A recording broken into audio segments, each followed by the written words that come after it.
الله به وبعلومه وبركاته في الدين والدنيا والآخرة وآله ومشايخه ومشايخنا وأصولنا ولفتوح. Assalamualaikum warahmatullahi wabarakatuh.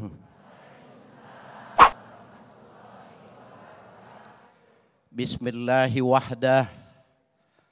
Nahmaduhu hamdan yuwafi ni'amahu wa yukafi mazidah. Subhanalladzi 'allamal insana hatta 'alimahu wa wahhadah.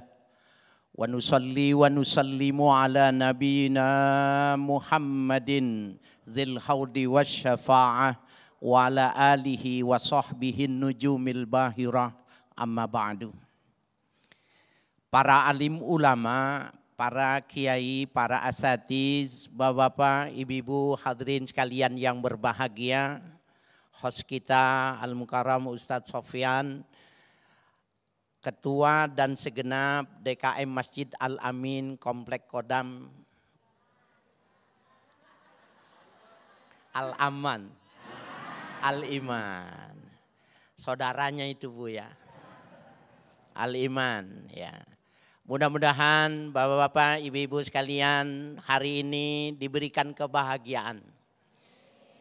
Jangan lupa kita mesti berbahagia.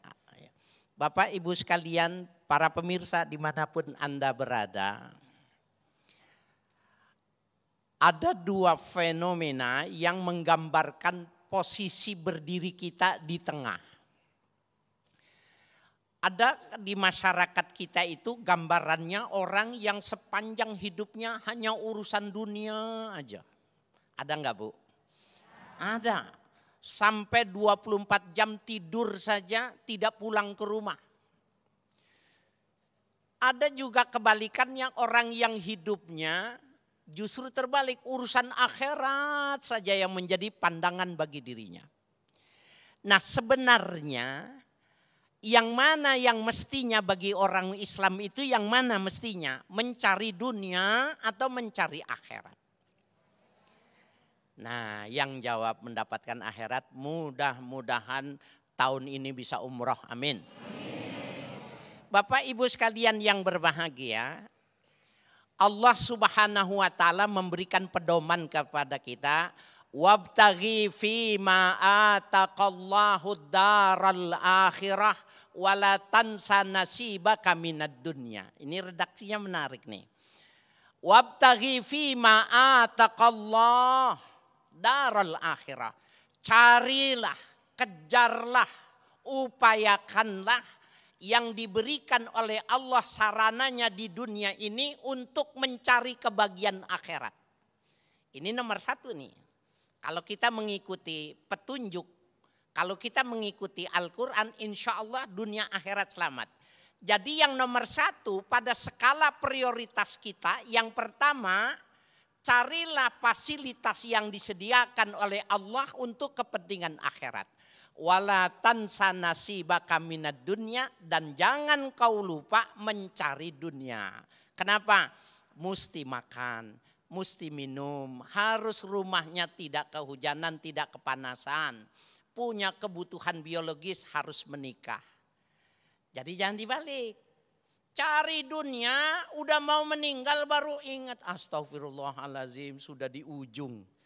Jangan. Bapak ibu sekalian yang berbahagia, jadi kita suruh pilih.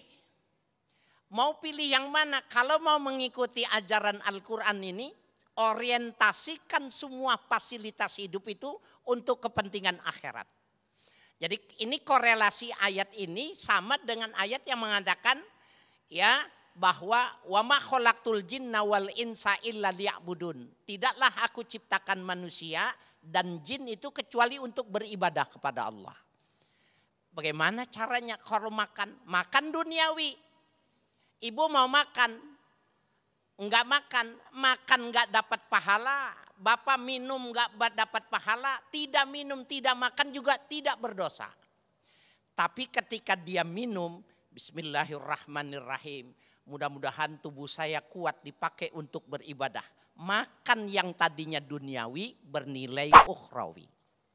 Minum yang tadinya duniawi nilainya ukhrawi.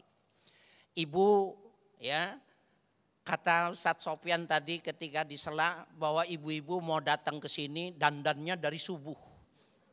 Ya kan, sudah ke salon dari subuh. Kalau seandainya orang ke salon duniawi, orang cuma sekedar melihat. Tetapi ketika ibu dandan, perasaan ibu, niat ibu supaya suami senang melihatnya, supaya ke masjid, supaya orang senang melihatnya, aromanya wangi, maka berdandannya juga berpahala. Nah, betapa bahagianya Bapak Ibu sekalian, cuma soal manajemen saja, manajemen hidup itu ketika dia mengerti tentang manajemen hidup itu semuanya berpahala.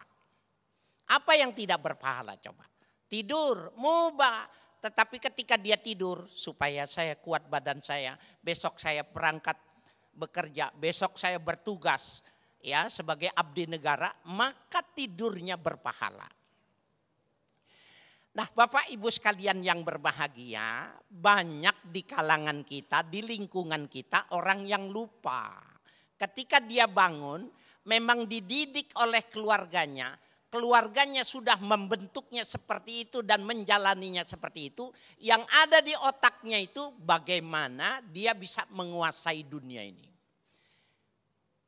Mulai dari PAUD, ya, TK, SD, terus sampai perguruan tinggi, semuanya nuansanya nuansa duniawi saja.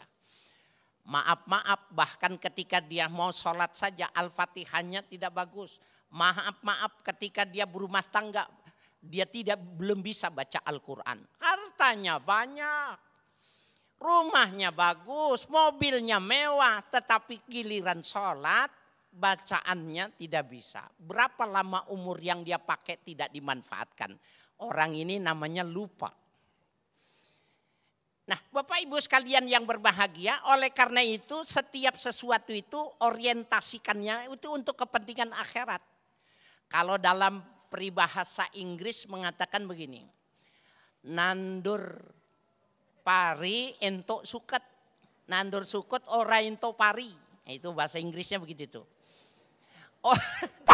Orang yang nanam padi, maka otomatis di sawah itu akan tumbuh rumput, betul nggak? Tapi orang yang nanamnya rumput tidak mungkin akan tumbuh padi itu. Orang yang mencari kepentingan kebahagiaan akhirat, dunianya keberkahannya ke bawah. Mana nih contohnya? Lihat aja Ustadz Sofyan. Mentingkan agamanya, ya, rezekinya jadi bagus. Ya, kehidupannya jadi tenang, jadi damai. Kenapa? Ada keberkahan. Tapi kalau orang nyari dunia, belum tentu mendapatkan akhirat.